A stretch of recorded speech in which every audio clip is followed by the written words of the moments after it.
நான் ஏதாவது சொல்லிடுவேன். நான் பிறந்த நாள் வந்துச்சு இல்லையா, பிறந்த நாள் வந்தக்குள்ள நீ யாரை பார்க்கணும்? பெத்த தாயை பார்க்கணும், இல்லையா உங்க மனைவியை பார்க்கணும். திரிஷாவோட ஒரு நாயை கொட்டி வச்சுக்கிட்டு கொண்டாடுறாருயா. நீ நான் முதலமைச்சராயா என்னையா இது? நான் பெதுவா தான் கேட்கறேன். மக்களை சந்திக்கணும். பனையூர்ல எல்லாத்தையும் முடிச்சு கொடுறாருயா. நான் அதுக்கு மேல சொல்லுவேன் இல்லையா. இருந்த சீமான் எப்ப பார்த்தாலும் கருணாநிதி ஐயா ஐயா பைத்தியம் இல்லையா. என் நெஞ்சில் குடியிருக்கும். நான் பயந்து போயிட்டேன். நெஞ்சில இப்ப குடியிருப்பாங்க இத்தனை பேரு. கறி வேணுமா உனக்கு? அந்த கறி வேணுமா? 7 கிலோ ஆமக்கறிய சமைச்சு வச்சேன்னு சொல்லி சொல்றாருன்னா எவ்வளவு பெரிய நடிகை யாருன்னா சீமா. கலைஞர் சொன்னா என்ன சொன்னா தெரியுமா? நீ வெற்றி என்று அன்றைக்கு சொன்ன காரணத்தினால்தான் இங்கே பேசியவர்கள் சொன்னார்களே, உலகமே பாராட்டக்கூடிய நிலையில் தமிழ்நாடு முதல் மாநிலம் முதல் அமைச்சர் முத்துவேல் கருணாநிதி ஸ்டாலின். நந்தவனத்தில் வந்த ராசகுமாரி சிந்தையடையோ சென்ன உடையோ உன் கண்ணா பார்த்தா மீனு அதை கண்டு போட்டேன் நானு. சின்னாயி நில்லுங்க, எல்லாம் சரியா இருக்கு. உங்க மொழி மட்டும் திருட்டு மொழியா இருக்குது. கூட்டணி ஆட்சி அமைக்கலாம். அப்ப உன்னை மதித்திருந்தா யாராவது ஒரு கட்சி சிறிய கட்சி போயிருக்கா கூட்டணி ஆட்சி அமைக்கிறதுக்கு? அப்ப கூட தெரியல. இப்பயும் நான் தான் முதலமைச்சர், நான் தான் முதலமைச்சர், நான் தான் முதலமைச்சர். பப்பு வேவாது. நீ எல்லாம் ஒண்ணுமே பண்ண முடியாது. டெபாசிட் இலக்கலைன்னா நான் மொட்டை அடிச்சுக்கிறேன் இல்லையா.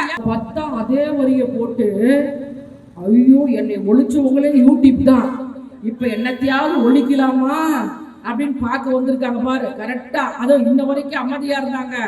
ஆனா நான் அன்பு தம்பி கோல்டு பிரகாஷ் சொன்னாரு. என்ன சொன்னாருன்னா, நல்லா இது திட்டுவாங்க. நான் உண்மையால சொல்றேன், நான் திட்டுறதுக்கு ரெடி. ஆனா இவங்க விட மாட்டாங்க. அதனால நான் வேற மாதிரி பேசிடுவேன். நீங்களாம் கவலைப்படாதீங்க இல்லையா. எப்படா மழை வரும், அதான் சாப்பிட்டு நம்ம போய் சீரியல் பார்க்கலாம் இல்லையா. அந்த மாதிரி காத்துட்டு இருக்காங்க. என் தம்பி கோல்டு பிரகாஷ் 20 நிமிஷம் தான் பேச சொன்னாரு. இந்த அவர்களேன்னு சொல்லக்கூடிய 20 நிமிஷம் ஆகுது.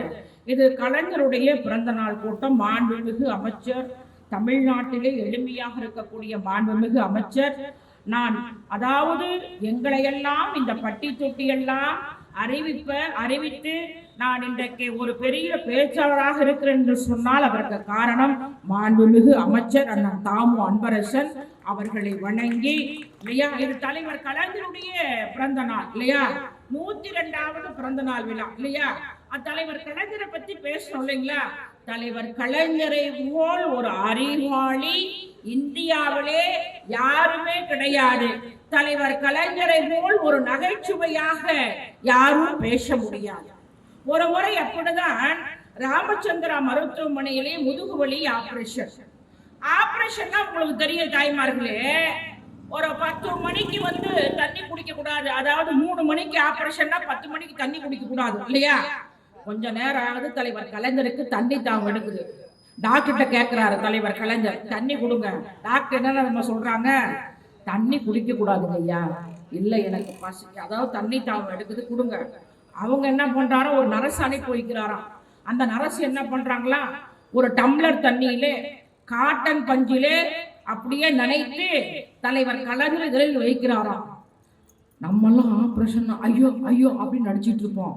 ஆனா கலைஞர் என்ன தெரியுமா சொல்றாரு, அம்மா உன் பெயர் என்னம்மா என்று கேட்கிறார்.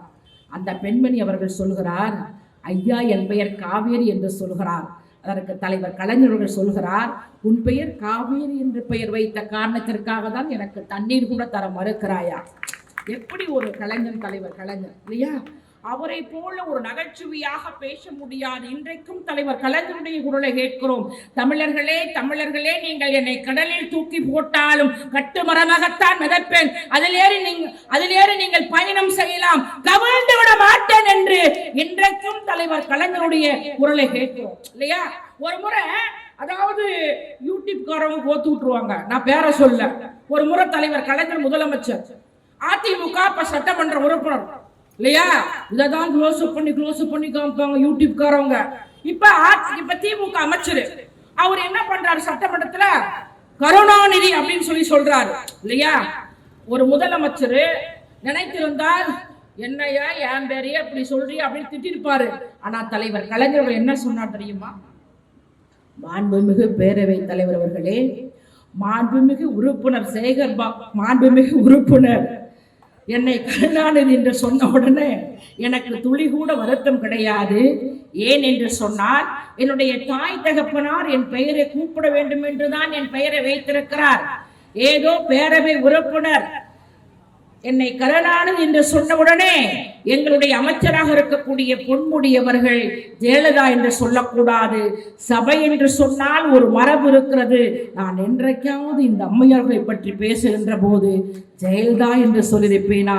அந்த அம்மையார் ஜெயலலிதா என்று தானே சொல்லியிருப்பேன். எப்படி ஒரு தலைவர் கலைஞர்!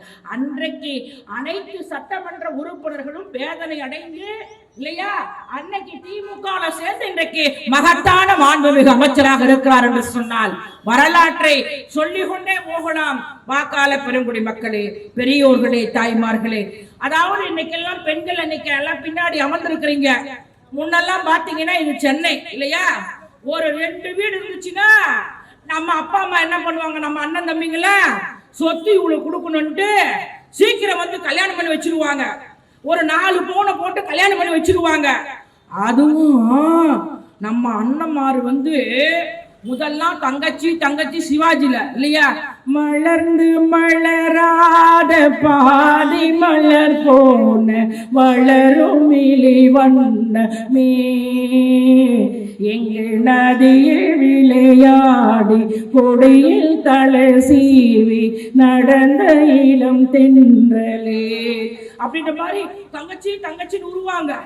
கொண்டாட்டி வந்தோடனே 4 பூனை போட்டா அதெல்லாம் வேணாம், 3 பூனை போடு சரிமா அப்படின்ற மாதிரி நம்மளை தள்ளி விட்டுருவாங்க. ஆனால் 1928ஆம் ஆண்டு செங்கல்பட்டு மாநாட்டிலே தந்தை பெரியார் அவர்கள் பெண்களுக்கு சொத்திலே சம உரிமை வழங்க வேண்டும் என்று தீர்மானம் நிறைவேற்றுகிறார். 3வது முறையாக தலைவர் இளைஞர் அவர்கள் முதலமைச்சராக வந்த போதுதான் பெண்களுக்கு சொத்திலே சம உரிமை வழங்கிய தலைவர் கலைஞர். அவரை பற்றி சொல்லிக் கொண்டே போகலாம்.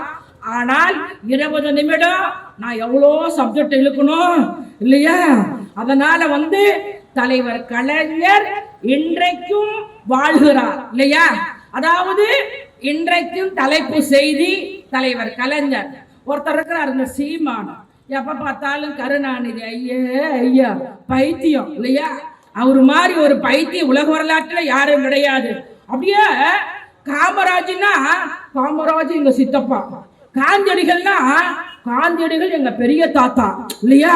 அது ஒரு பிரபாகரன் எவ்வளவு பெரிய தலைவன் இல்லையா, அவரை வந்து சமையல்காரர் மாதிரி பேசுறாரு. எப்படின்னா அவரு போனாரா எங்க சீமான அங்க பிரபாகரன் ஐயா எவ்வளவு பெரிய தலைவன் இல்லையா, அங்க பிரபாகரனை பார்க்க போனாரா. போயிட்டு உனக்கு வந்து ஆமக்கறி வேணுமா, உனக்கு அந்த கறி வேணுமா, 7 கிலோ ஆமக்கறியை சமைச்சு வச்சேன்னு சொல்றாருன்னா எவ்வளவு பெரிய வந்து நடிகை யாருன்னா சீமா. இவர் அப்படிதான். நான் ஏன் சொல்றேன்னா, இன்றைக்கு தலைவர் கலைஞர் உயிரோடு இல்லை என்று சொன்னாலும் தலைவர் கலைஞர் அவர்கள் தலைப்பு செய்தி கருணாநிதிக்கு இவன் சொல்றான். எனக்கு வந்து ஏதாவது பேசிடுவேன் யூடியூப்ல வாரி வழங்கிடுவது. தேர்தல் டைம் தலைவர் கலைஞருக்கு சிலை வந்து அதாவது வந்து நினைவு சின்னம் வைக்கிறாங்க. இந்த பைத்தியம் கலைஞர் நினைவு சின்னம் வந்து வச்சா பேனா வச்சா நான் பேனா உடைப்பேங்கிறிய பாவி பரிதேச. நான் ஏதாவது பேசிட்டுருவேன். உன்ன மாதிரி என்ன விஜயலட்சுமி வந்து ஏமாத்துறவங்க, விஜயலட்சுமி நான் வேணாம், விஜயலட்சுமி கழுவி ஊத்துறாங்க இல்லையா. அது மாதிரி இன்றைக்கும் தலைவர் கலைஞர் தலைப்பு செய்தி இல்லையா. உனக்கு அதாவது தலைவர் தளபதி அதாவது நீ ஒரு ஏக்கர் வச்சிருக்கிற இல்லையா, ஒரு 2 ஏக்கர் தோட்டவாளி தான் இல்லையா. ஆனா அந்த தோட்டத்துக்கும் போய் நீ சீமான் என்னைக்காவது நீ போய் அங்க போய் பச்சைப்பட்டுல போய் போட்டினா தலைவர் கலைஞர் கொடுத்த இலவச மின்சாரம் என்று சொல்லும். நன்றிகள் இல்லாதவர்கள் இல்லையா.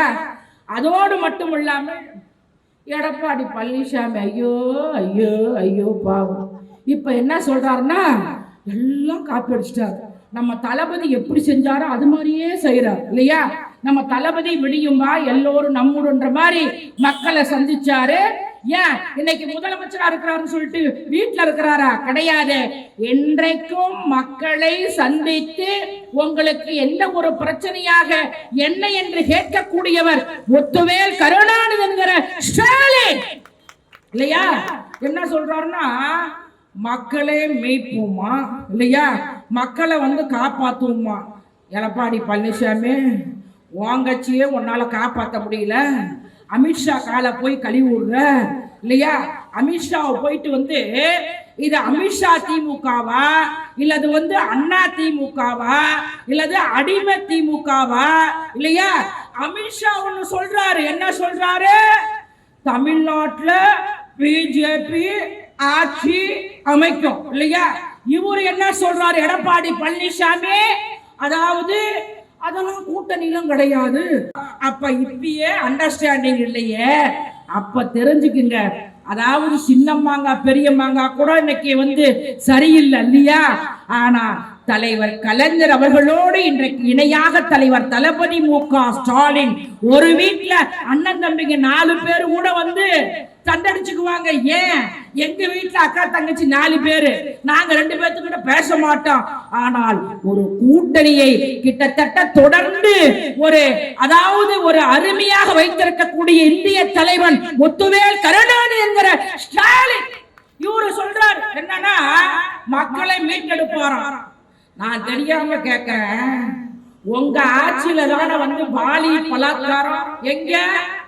அதாவது பொள்ளாச்சியில கிட்டத்தட்ட 150 பெண்கள், ஒரு பெண் அப்படியே கதறுது. என்ன கதறுதுன்னா, அண்ணா அண்ணா எனக்கு வெக்கமா இருக்குண்ணா, அண்ணா கொஞ்சம் போங்கண்ணா இல்லையா அப்படின்ற மாதிரி ஒரு கதறினாங்க.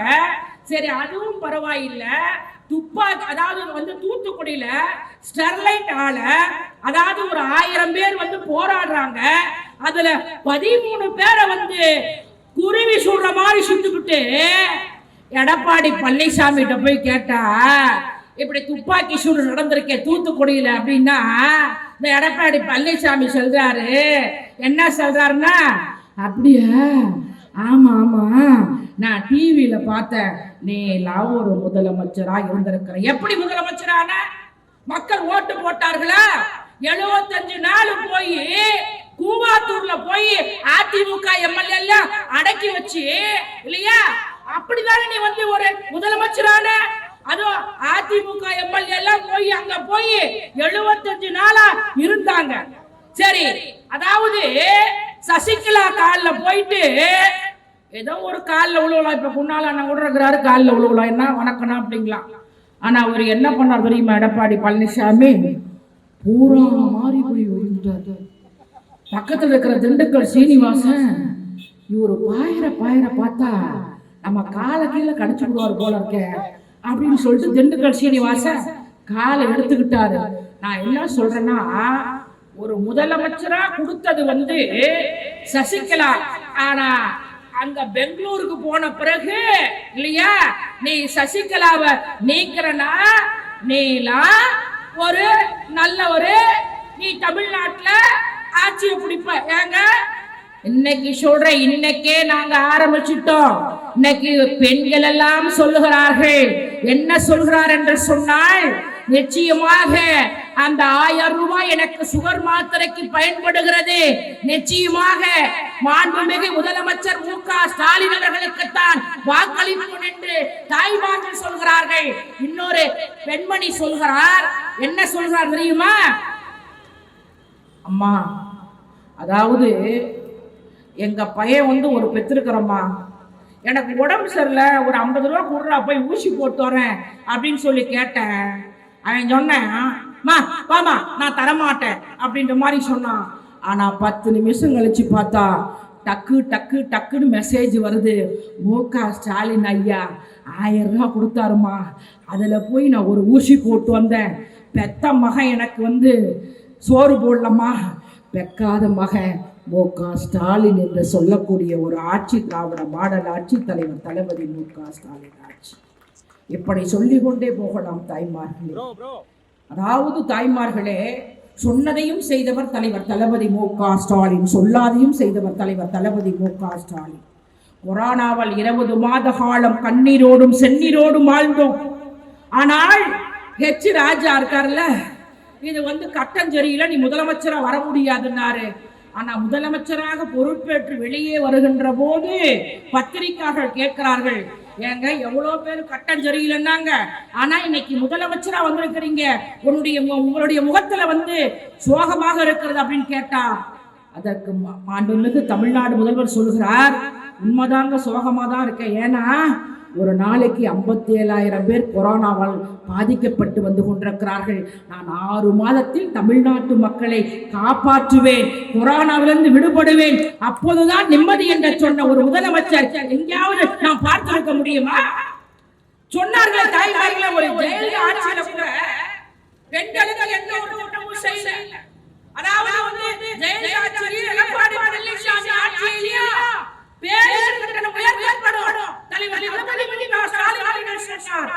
நான் ஆட்சிக்கு வந்தேன் என்று சொன்னால் பெண்கள் பேருந்துகளில் இலவசமாக பயணம் செய்யலாம். எடப்பாடி பழனிசாமி சொன்னார், அப்படியா, அது எப்படி முடியும்? தமிழ்நாடு முழுவதும் பெண்களுக்கு அப்படின்னாரு. ஆனால் ஆட்சி பொறுப்பேற்று முதல் கையெழுத்தே பெண்கள் பேருந்துகளில் இலவசமாக பயணம் செய்யலாம். முன்பெல்லாம் தாய்மார்களே, நம்ம வீட்டுக்காரரு அடிச்சு விடுவாரு, அடிச்சு வந்தா என்னன்னா நம்ம அப்பா அம்மா வீட்டுக்கு போனா கூட அவருக்கு தான் காசு வாங்கணும். இப்ப யாரையாவது அடிக்க சொல்லு, பெண்கள் என்ன சொல்றாங்க, நான் ஏற்கனவே பாக்கியலட்சுமி சீரியல் பார்த்துட்டு அந்த விளம்பரம் தான் உனக்கு தீஞ்ச தோசை போட்டு கொடுத்தேன், ஏற்கனவே சிங்கப்பெண்ண சீரியல் பார்த்துட்டு உனக்கு அந்த விளம்பரம் தான் தீஞ்ச கொடுத்தேன். இப்ப எங்க முக ஸ்டாலினே இலவசமாக பேருந்தில் பயணம் செய்யலாம் சொல்லிட்டாரு, உனக்கு தீஞ்ச தோசை கிடைக்காது, தீஞ்ச கிடைக்காது. ஆண்கள்லாம் ஐயோ சாமி உன்னை எதுவுமே செய்ய மாட்டேன் சாமி, நீ கப்பூர் அது உங்கெல்லாம் கண்டக்ட் பண்ணுவாங்க பாரு, அடே அப்பா வந்தா உங்க அக்கௌண்ட் டிக்கெட்டாமா, உங்க அக்கௌண்ட் பசங்கமா அப்படிம்பாங்க. இன்னைக்கு பெண்கள் பேருந்துல ஏறிக்கொண்டு எங்க போறோம் அப்படின்னு கேட்டா நம்ம பெண்கள் சொல்றாங்க, எங்க போனோம் உனக்கு என்ன, நாங்க போவோம் வருவோம், போவோம் வருவோம், போவோம் வருவோம். ஐயோ வம்புமா, ஏன்னா முக ஸ்டாலின் தமிழ்நாடு முதலமைச்சர் ஆய்வு போறாரு பஸ்ல ஏறிட்டு இல்லையா, ஏதாவது கேட்டாருன்னா அம்மா எங்க குழம்பு போயிருமா, நீ எங்க வேணாலும் போமா, எங்க வேணாலும் வாமா. அதுவும் கிராமத்தெல்லாம் பெண்கள் பேருந்துகளை ஏறிக்கொண்டு மகிழ்ச்சியோடு சந்தோஷமாக பாட்டு கேட்டுக்கொண்டு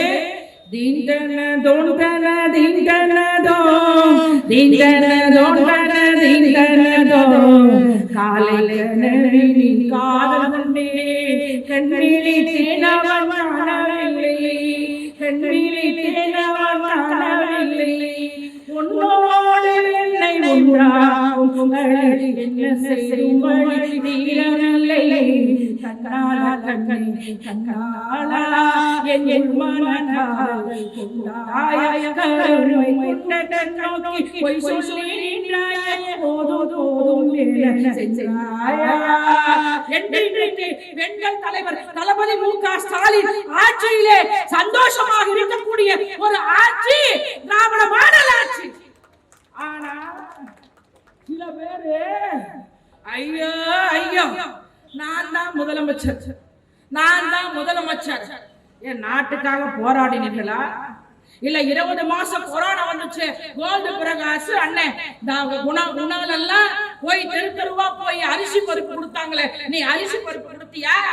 அப்ப நீ என்ன பண்ண? ஏதோ ஒரு கதாநாயகியோட உன்னோடு நான் இருந்தோம், ஒவ்வொரு மணித்துளியும் மரண படுக்கையிலும் மறக்காத கண்மணியே அப்படின்னு எங்கேயாவது டூயட் பாடிட்டு உன் படம் ஓடல இல்லையா, உன் படம் ஒரு ஓடல இல்லையா, அதனால எடுத்தோடனே பூச்சி ராமகிருஷ்ணன் ஒருத்தர் பாவம், ஐயோ பாவம், பெரிய தியாக தலைவர், இன்னொருத்தர் ஆக அர்ஜுனா இந்த நாட்டுக்காக தியாகம் பண்ணாங்க இல்லையா. இந்த 3 பேர் எங்க கட்சியில, எங்க முன்னால கூட விஐபி, எங்க கட்சியில எங்க கோல்டு பிரகாஷ் கூட விஐபி, எங்க கட்சியில அன்பு தம்பி நடிகர் மன்மதராசா எங்க போயிட்டாரு? ஐயோ ஐயோ, அவரு கூட இவ்வளவு ஒரு மாநாடு போல் கூட்டக்கூடிய ஒரு சக்தி இருக்கு இல்லையா? இந்த 3 பேர்த்த வச்சுக்கிட்டு அதுவும் திமுக குறை சொல்ற. ஏய், எனக்கு ஏதாவது கோபம் வந்துடும்.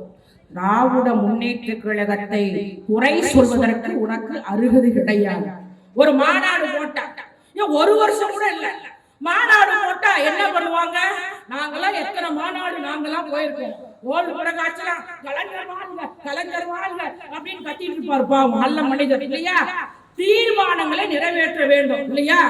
ஆனா இவரு தீர்மானம் நிறைவேற்றாம இவரு என்னத்தையாவது பேசுவாருன்னு பார்த்தா திடீர்னு சொன்னாரு பாரு, என் நெஞ்சில் குடியிருக்கும். நான் பயந்து போயிட்டேன். நெஞ்சில எப்படா குடியிருப்பாங்க இத்தனை பேரு? தலைவர் கலைஞர் ஒரு வார்த்தை சொல்லுவார். என்ன சொல்லுவார் தெரியுமா? அதாவது உடன்பிறப்பே என் உயிரினும் மேலான அன்பு உடன்பிறப்புகளை என்று சொன்னால் ரத்தம் கொதிக்கும் ஏன் முரசொலியில் உடன்பிறப்பே. ராகுல் காந்தி பேச்சு மிகவும் கண்ணியமாக இருக்கிறது. ராகுல் காந்தி பேச்சு கேட்கின்ற போது எனக்கு அழுகை வருகிறது என்று சொல்லுகின்ற போது அப்படியே அந்த கடிதத்தை பார்த்து நாம் அப்படியே கண்ணீர் வடிப்போம். அவரு தலைவரா? நீ கட்சி ஆரம்பிச்சுட்டு மாநாடு நடத்தணும்ட்டு அப்புறம் என்னன்னா ஒரு 10 பேத்துக்கு நலத்திட்ட உதவி கொடுத்துட்டு யாயா இங்க இந்த பகுதியில இருக்கு இல்லையா, அதாவது ஏதாவது ஒரு பிரச்சனை மக்களை சந்திக்கணும், பனையூர்ல எல்லாத்தையும் முடிச்சு கொடுறாருயா. நான் அதுக்கு மேல சொல்லுறேன் இல்லையா? பனையூர்ல என்னன்னா அந்த எப்படின்னா நீங்க தப்பா எடுத்துக்காதீங்க. அதாவது அதாவது ஏதாவது ஒருத்தருக்கு பூ போடனா கூட பனையூர் இல்லைங்களா, மக்களை சந்திக்கணும்னா கூட பனையூர். அப்படி மாதிரி எல்லா தலைவர்களுடையதையும் பனையூர்லயே முடிச்சிடறாருயா. நீ ஒரு தலைவர், இவரு சொல்றாரு பெண்களுக்கு பாதுகாப்பு கிடையாது. நான் ஏதாவது சொல்லிருவேன். நான் பிறந்த நாள் வந்துச்சு இல்லையா, பிறந்த நாள் வந்தக்குள்ள நீ யாரை பார்க்கணும்? பெத்த தாயை பார்க்கணும், இல்லையா உங்க மனைவியை பார்க்கணும். திரிஷாவோட ஒரு நாயை குட்டி வச்சுக்கிட்டு கொண்டாடுறாருயா. நீ நான் முதலமைச்சராயா? என்னையா இது? நான் எதுவாக தான் கேட்கறேன். நீங்க எது வேணாலும் போட்டு நான் மரியாதையா தான் பேசுறேன் இல்லையா? நீ முதலமைச்சரு, நீ நாட்டை காப்பாத்துவ இல்லையா? அந்த அம்மாவே அவங்க அம்மாவே பேட்டி கொடுக்கும். என் மகன்கிட்ட ஒரே ஒரு செல்ஃபி எடுத்துக்கிறேன்டா அப்படின்னு கெஞ்சுவன்னு சொல்லிட்டு நான் சொல்ல, அவங்க அம்மா சொல்லும் இல்லையா? ஆனா அவரு நீ என்னமோ பண்ணிக்க, கட்சி ஆரம்பி உன்னுடைய உரிமை, நான் வேணான்னு சொல்ல ஓ இஷ்டம். ஆனா திமுகவை சொல்வதற்கு உனக்கு அருகதை கிடையாது இல்லையா? அதாவது முதலமைச்சர்னா அதே ஒரு ரஜினிகாந்த் டைலாக் சொல்லுவாரு, முதலமைச்சர்னா சாதாரண விஷயம் கிடையாது. எவ்வளவு டென்ஷன், எவ்வளவு மக்களை காப்பாற்றணும். தலைவர் தளபதி மு.க. ஸ்டாலின் எப்படி ஒரு தலைவன், தியாக தலைவன் தெரியுமா? இளைஞர்கள் எல்லாம் நீங்கள் வரலாற்றை கேளுங்கள். எப்படி இன்றைக்கு தைரியமாக மோடியை ஆண் சிங்கமாக எதிர்க்கிறாரோ தலைவர் தளபதி மு.க. ஸ்டாலின், அதுபோல் தலைவர் கலைஞர் அன்றைக்கு ஒன்றிய அரசை எதிர்த்தார், இந்திரா காந்தி எதிர்த்தார், மிசா சட்டத்தை எதிர்த்தார். ஆட்சி போய்விட்டது. கோபாலபுரத்திற்கு காவல்துறையை சார்ந்தவர்கள் வருகிறார்கள் கைது செய்வதற்கு. உடனே நான் உங்களுடைய மகனை கைது செய்கிறேன் என்று சொல்கிறார்கள். மற்றவங்களாங்க ஐயோ அம்மா அப்பா அம்மா அப்படின்னு அழுவோம். ஆனால் தலைவர் கலைஞர் என்ன சொல்றார் தெரியுமா? என்னுடைய மகன் வெளியூருக்கு நாடகம் அடிக்க சென்றிருக்கிறார், வந்தவுடன் நானே தகவல் சொல்கிறேன். போலீஸ் கேட்குமா? அதெல்லாம் அப்படியே போய் சந்து வந்தா பாக்குறாங்க இல்லையா? நம்ம தலைவர் கலைஞர் உண்மைதானே சொல்லுவாரு இல்ல இல்லைங்களா? ஆனா போயிட்டாங்க. 2 நாள் கழிச்சு தலைவர் கலைஞரை அழைப்பு விடுத்து என்னுடைய மகனை கைது செய்யுங்கள் என்று சொன்ன தலைவன் உலக வரலாற்றிலே எந்த தலைவன் எந்த கட்சிக்காக இருக்கிறதா? அதுவும் என்னன்னா இப்ப கூட புழல் சிறை சொகுசா அன்றைக்கு தலைவர் தளபதி இருக்கக்கூடிய சிறை, குஷ்ட நோயாளிகள் இருக்கக்கூடிய சிறை, சீ வடியும் ரத்தம் கொட்டும் இல்லையா? அதுல என்ன கொடுமைன்னா சிறைக்கு செல்றாரு. அங்க ஐயா வீரம் ஐயா வீரமணி நீ வந்துட்டியா? ஒருத்தர் சிறை கூட இல்லைங்க. அந்த சிறையில அந்த சிறையில அந்த ரூம்ல 10 பேர் இருப்பாங்க. அதுல பாத்தீங்கன்னா என்ன ஒரு கொடுமைனா நீங்க கேட்டுக்கங்க. ஒரு 2 பானை இருக்கும். அந்த 2 பானையில ஒண்ணு சிறுநீர் கழிப்பதற்காக, இன்னொரு பானை தண்ணீர் குடிப்பதற்காக காவல்துறையை சார்ந்தவர்கள் அடித்து உதைக்கிறார்கள். 1 வருடம் ஆகிறது. தலைவர் கலைஞர், தலைவர் தளபதி மு.க. ஸ்டாலின் அவர்களை பார்ப்பதற்காக செல்கிறார். தகவல் தெரிந்தவுடனே நம்மளுடைய உடம்பெல்லாம் காயமாக இருக்கிறது, நம்முடைய அப்பா பார்த்தால் கதறுவார் என்று சொல்லி அந்த காயத்தை மறைப்பதற்காக தலைவர் தளபதி மு.க. ஸ்டாலின் அரக்கை சட்டை போட்டதை முழுக்கை சட்டையாக போட்டுக் கொண்டிருக்கிறார். தலைவர் கலைஞர் செல்லுகிறார், பார்க்கிறார். பார்த்துவிட்டு நம்ம மகனை பத்தி தெரியாதா, என்னடா நம்ம மகன் அரக்கை சட்டை தான் போட்டிருப்பாரு, முழுக்கை சட்டை போட்டிருக்கிறாரு. அப்ப உடம்பெல்லாம் காயன்ட்டு அந்த கருப்பு கண்ணாடியில அப்படியே குளம் போல் அப்படியே தண்ணி நிக்கிறது. ஆனா வெளியே காமிக்கல. தலைவர் கலைஞர் சொன்னா என்ன சொன்னா தெரியுமா? நீ வெற்றி என்று அன்றைக்கு சொன்ன காரணத்தினால்தான் இங்கே பேசியவர்கள் சொன்னார்களே, உலகமே பாராட்டக்கூடிய நிலையில் தமிழ்நாடு முதல் மாநிலம், முதல் அமைச்சர் முத்துவேல் கருணாநிதி என்கிற ஸ்டாலின். நீ ஏமாத்துறோம், நீ என்ன செஞ்ச? இந்த நாட்டு மக்களுக்காக போராடியா? இந்த நாட்டு மக்களுக்காக குரல் கொடுத்தியா? நீ எத்தனை முறை சிறைக்கு சென்ற? தைரியமுள்ள இல்லையா? 4 மணி நேரம் பேசக்கூடியவன். நீ கட்சி ஆரம்பி வேணான்னு சொல்ல. அதாவது எடுத்த உடனே நீ நான் சொல்றேன், நீ என்ன சொன்ன? அதாவது கூட்டணிக்கு கொடுக்கணும் அல்லவா, கூட்டணி ஆட்சி நடைபெறும் அல்லவா, எல்லாம் வாங்க இல்லையா, கூட்டணி ஆட்சி அமைக்கலாம். அப்ப உன்னை மதித்திருந்தா யாராவது ஒரு கட்சி, சிறிய கட்சி போயிருக்கா கூட்டணி ஆட்சி அமைக்கிறதுக்கு? அப்ப கூட தெரியல. இப்பயும் நான் தான் முதலமைச்சர், நான் தான் முதலமைச்சர், நான் தான் முதலமைச்சர். என்னைய நியாயம்? நான் ஒன்று சொல்றேன், சிரஞ்சீவி மாதிரி ஒரு நல்ல நடிகர் யாரும் கிடையாது. அவருக்கு எவ்வளவு கும்பல், அவரு ஆளை காணும். ஏன் விஜயகாந்த் குறை சொல்ல, அவரும் கட்சி ஆரம்பிச்சாரு, அவரும் காணும். ஏன் சிவாஜி இல்லையா, சிவாஜி மாதிரி அதாவது கண்ணு கூட அசையும், அந்த கண்ணில் இருக்கக்கூடிய வெளி கூட அப்படியே ஆடும். அவ்வளவு பெரிய ஒரு திறமை வாய்ந்தவர் சிவாஜி. அவரும் கட்சி ஆரம்பிச்சார். திருவையாறு சட்டமன்றத்திலே போட்டி போட்டார். எதிர்த்து போட்டியிட்டவர் துரை சந்திரசேகர். சிவாஜி தோந்து போனார். துரை சந்திரசேகர் வெற்றி பெற்றார். அவர் திராவிட முன்னேற்ற கழகம், இன்றைக்கும் மாவட்ட கழகத்துடைய செயலாளர், இன்றைக்கும் சட்டமன்ற உறுப்பினர் இல்லையா. டி ராஜேந்திரன் கட்சி ஆரம்பிச்சாரு. நான் கமல்ஹாசனை குறை சொல்ல இல்லையா, கமல்ஹாசன் மாதிரி புள்ள கமல் யாருமே நடிக்க முடியாது இல்லையா, அவரும் கட்சி ஆரம்பிச்சாரு இல்லையா. நான் தவறா சொல்ல, எங்க கூட்டணியில் இருக்கிறாரு இல்லையா, அவரெல்லாம் அவரே பாடுவாரு, அவரே ஆடுவாரு. அது ஒரு படத்துல கண்மணி அன்போடு காதலன் நான் எழுதும் கடிதமே, பொன்மணி பொன்மணியில் சௌக்கியமா நான் சௌக்கியமே, உன்னை எண்ணி பார்க்கையில் கவிதை கொட்டுது, அதை எழுத நினைக்கையில் வார்த்தை முட்டுது, அபிராமியே சிவனியும் பாதியே அது உனக்கு புரியுமா, லாலி லாலி சுபலாலி லாலி லாலி லாலி அபிராமி லாலி லலலா லாலா லலலா. அந்த மாதிரி திறமையானவரே முதலமைச்சர் சொல்லிட்டு ஆரம்பிச்சாரு. ஆனா இன்னைக்கு சொல்றாரு, உங்களை மாதிரி முதலமைச்சர் நான் பார்த்ததே இல்ல, நீங்க தான் முதலமைச்சரா வேணும்ட்டு மாநில உறுப்பினர் கொடுத்துட்டாரு. அவரும் 2026 மு.க. ஸ்டாலின் அவர்கள் தான் முதல்வர் என்று சொல்லிவிட்டார். நான் பிரச்சாரத்துக்கு செல்கிறேன் என்று சொல்லிவிட்டார் என்று சொன்னார். என்னமோ பப்பு வேவாது, நீ எல்லாம் ஒண்ணுமே பண்ண முடியாது, டெபாசிட் இலக்கலைனா நான் மொட்டை அடிச்சுக்கிறேன் இல்லையா. நான் சொல்றேன், நான் இன்னைக்கு கிட்டத்தட்ட இது 19வது கூட்டம். பெண்கள்லாம் அப்படியே ஆசையோடு, அதுவும் ஒரு ஊர்ல எனக்கு நான் அழுதுட்டேன். ஆட்டோ ஓட்டுநர் பெண்மணியோடைய மகன், அந்த அம்மா சொல்லிச்சு, உண்மையால எங்க தெரியுமா, ஊட்டியில இல்லைங்களா, படுகர் சமுதாயத்தை சார்ந்த போய் கட்டி பிடிச்சிட்டாங்க அந்த அம்மா. அந்த ஒரு பொண்ணு சொன்னிச்சு, என்னன்னா அம்மா எங்க அப்பா இந்த ஊட்டியில தான் ஆட்டோ ஓட்டுனுவாரு, நான் அரசு பள்ளியில் 6ஆம் வகுப்புல இருந்து 12ஆம் வகுப்பு வரைக்கும் படிச்சேன் இல்லைங்களா. அதாவது எனக்கு மாதம் பாத்தீங்கன்னா 1000 வரங்காட்டியும் எனக்கு எங்க அப்பாவோட காசுல என்னுடைய ஃப்ரெண்டு நல்ல ட்ரெஸ்ஸா போட்டுருந்துச்சு.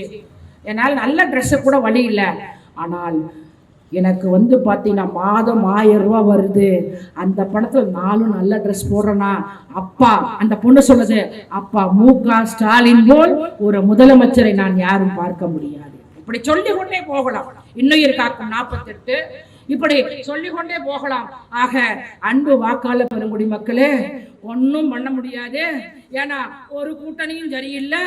அதுவும் பாத்தீங்கன்னா இந்த அதிமுக பாத்தீங்கன்னா, அதாவது ஒரு கரகாட்டக்காரன் படத்துல ராமராஜன் கவுண்டமணி செந்திலும் காரை ஓட்டிட்டு போவாங்க. திடீர்னு கவுண்டமணிக்கிட்ட அந்த ராமராஜன், இந்த காரை யாரையா வச்சிருந்தா முடியவே இல்லை, இந்த காரை சொப்பன சுந்தரி வச்சிருந்தாங்க. அதாவது செந்தில் சொப்பன சுந்தரி யாரு வச்சிருந்தான்னு அடி வாங்குவாரு. அது போல அதாவது டிடிவி தினகரன் வச்சுக்கிறாரா, இல்ல பன்னீர்செல்வம் வச்சுக்கிறாரா, அல்லது இந்த சசிகலா வச்சிருக்குதா, இல்ல எடப்பாடி பழனிசாமி, நீயே ஒன்னும் ஸ்ட்ராங்கா இல்லை, நீ ஸ்ட்ராங்கா இருக்கக்குள்ளேயே நாங்க வந்தோம், இப்ப நாங்க ஸ்ட்ராங் ஆயிட்டோம், உன் கட்சியை காப்பாத்திக்க. அதிமுக முன்னாள் அமைச்சர் மாதிரி பச்சோந்தி யாருமே கிடையாது. அம்மா இருக்குள்ள அம்மா நாங்க. அம்மா செத்த பேரு சின்னம்மா, சினாயி சினாயி சினாயி. அதுவும் ஜெயலலிதா இருக்காங்க, சசிகலா முடி சுருட்ட முடியா இருக்கு, அயன் பண்ணிட்டாங்க முடிய. ஜெயலலிதா மாதிரி கொண்ட, ஜெயலலிதா மாதிரி ஜாக்கெட்டு, ஜெயலலிதா மாதிரி பாத்தீங்கன்னா நட ரெடி 1 2 3 அப்படின்றாங்க. உடனே நந்தவனத்தில் வந்த ராசகுமாரி, சின்ன உடையும் உன் கண்ணா பார்த்தா மீன், அதை கண்டு போட்டேன் நானு. சின்னாயி நில்லுங்க, எல்லாம் சரியா இருக்கு, உங்க மொழி மட்டும் திருட்டு மொழியா இருக்குது. அது நான் என்ன பண்றது? அதாவது என்னையா மன்மதராசா உனக்கு வேணும், இப்படின்னா என்ன அர்த்தம்? எங்க போனாலும் மன்மதராசா, தாமி இங்கதான் ஒரு மன்மதராசா இல்லைன்னா சும்மா இப்படியே செஞ்சுட்டு இருக்காரு, என்னத்தையா சொல்ற, ஏதாவது கரெக்டா சொல்லியா? பரவாயில்ல. அது மாதிரி திடீர்னு பார்த்தா பச்சோந்தி மாதிரி மாறிக்கிட்டு உடனே எடப்பாடி பழனிசாமி. அதுவும் நான் ஒண்ணு மட்டும் சொல்லிட்டு முடிச்சுக்கிறேன், பன்னீர்செல்வம் மாதிரி ஒரு நல்ல நடிகர் யாருமே கிடையாது. அம்மா உயிரோடு இருக்கின்ற போது பன்னீர்செல்வம்ங்கிற நான் சொல்றாங்க, இவரு பன்னீர்செல்வம் என்கிற நான் அப்படின்ற மாதிரி செஞ்சாரு. அம்மா செத்து போய் அதாவது நடிச்சாமத்துல பதவி வைக்கிறாங்க, பன்னீர்செல்வம்ங்கிற நானா, பன்னீர்செல்வம்ங்கிற நான் என்ன நடிகை நீங்க இல்லையா? அப்புறம் பார்த்தா அம்மா செத்து போயிட்டாங்கன்னு தியானம் பண்ண போயிட்டாரு. யாரு? பன்னீர்செல்வம். நம்ம பேஸ்புக் ஃப்ரெண்ட்ஸ் எல்லாம் ஜூம் பண்ணுங்கடா, இவர் தியானம் இருக்கிறாரா இல்ல தூங்குறாரா? ஜூம் பண்ணி பார்த்தா தியானம் தான் இருந்தாரு. வெளியில வந்தாங்க, பத்திரிக்கையாளர்லாம் கேட்டாங்க. என்ன கேட்டாங்கன்னா, தியானம் செய்தீர்களே என்ன அப்படின்னு கேட்டா, பன்னீர்செல்வம் சொன்னாரு பாரு, நான் எங்க அம்மாவோடு ஆவியோடு பேசினேன் அப்படின்ட்டாரு. நான் என்ன நினைச்சேன்னா பகுதி, நான் என்ன நினைச்சேன் தெரியுமா? செத்த இடத்துல ஆவியோடு, அதாவது அந்த நெய் இடத்துல நம்ம போய் தியானம் இருந்தா அதாவது நம்ம பேசலாம் போல இருக்கு. செத்தவங்களோட எங்க அப்பா செத்து 10 வருஷம் ஆச்சு. நான் எங்க ஊருக்கு போறேன், 6 மணி ஆகுது, 7 மணி ஆகுது, 8 மணி ஆகுது, 9 மணிக்கு லக்க லக்க லக்க லக்க லக்க லக்கன்னு பேய் வந்துச்சு பாரு. நான் ஓடி வந்துட்டேன். இப்படிதாயா உங்க நிலைமை. ஆனால் தலைவர் தளபதி மு.க. ஸ்டாலின் காலை சிற்றுண்டி இல்லையா கொடுத்தாரு. பன்னீர்செல்வமும் சரியில்லை. நான் கேட்கிறேன், எவ்வளவு பொய் சொல்லியிருக்கிறாரு பாரு. பன்னீர்செல்வத்திட்ட உங்க அம்மா சொன்னாங்களா? பன்னீர்செல்வம் அவர்களே, உனக்காகத்தான் நான் காத்திருக்கிறேன், உன்னைதான் நான் தினமும் நினைத்துக் கொண்டிருக்கிறேன்.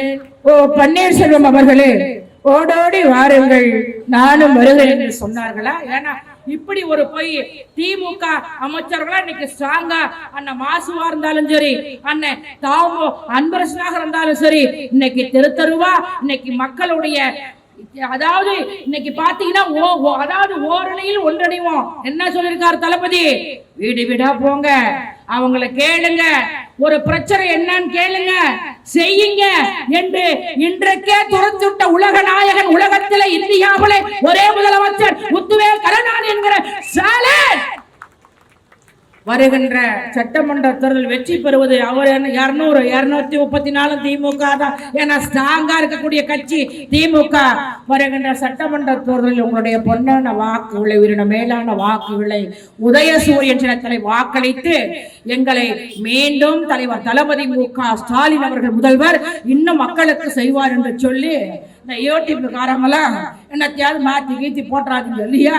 அப்புறம் கூப்பிடுவாங்க தினமும் இல்லையா? நான் ஒன்னும் எதுவும் பேசல. அதனால உங்களுக்கும் நன்றி கூறி நிறைய நின்னீங்க இல்லையா? உங்களுக்கும் நன்றி கூறி பாரு சிரிக்கிறார் கருப்பு சட்டை. என்னத்தையாவது ஒண்ணு மாற்றி விடுறாரு போல இருக்கு. அது ஒரு குட்ஸ் ஒருத்தர் வந்தாரு எங்க திருவொச்சூர்ல, குண்டா இருந்தாரு. அது எந்த டிவின்னு தெரியல. நெரிச்சு விட்டானே மாட்டி விட்டாரு பாரு 2 மாசத்துக்கு முன்னாடி. ஐயா ஐயா, அதனால நீங்க மாட்டி விட்டாலும் பரவாயில்ல, நான் எதுவும் பேசல. தலைவர் தளபதி வாழ்க என்று சொல்லி நல்ல குடத்தை கோல்டு பிரகாஷ் மன்மதராசா இந்த தம்பி எங்க இவர் யார்? இன்னொரு மன்மதராசா இப்பதாயா லாஸ்டா போடுறாரு. பரவாயில்ல, சொட்டிங்க ஆகுது. அதுக்காக அதனால மன்மதராசா இவரும் சுருட்ட முடி வச்சிருக்கிறாரு. அடுத்த நடிக்கக்குள்ள இவரும் அயன் பண்ணுவார் என்று சொல்லி தம்பி உண்மையாலுமே பேஸ்புக்லயும் சரி, அதாவது முரசொலியில விளம்பரம் கொடுத்து அது குருதுணையா இருந்த அண்ணன் குணாலன், நான் மதிக்கக்கூடிய அண்ணன் தம்பி, என்னை இங்க இங்க ஏதாவது வேணும்னு சொல்லி வாங்கின அன்பு தம்பி கோல்டு பிரகாஷுக்கு நன்றி கூறி விடைபெறுகிறேன். நன்றி, வணக்கம். இறுதியா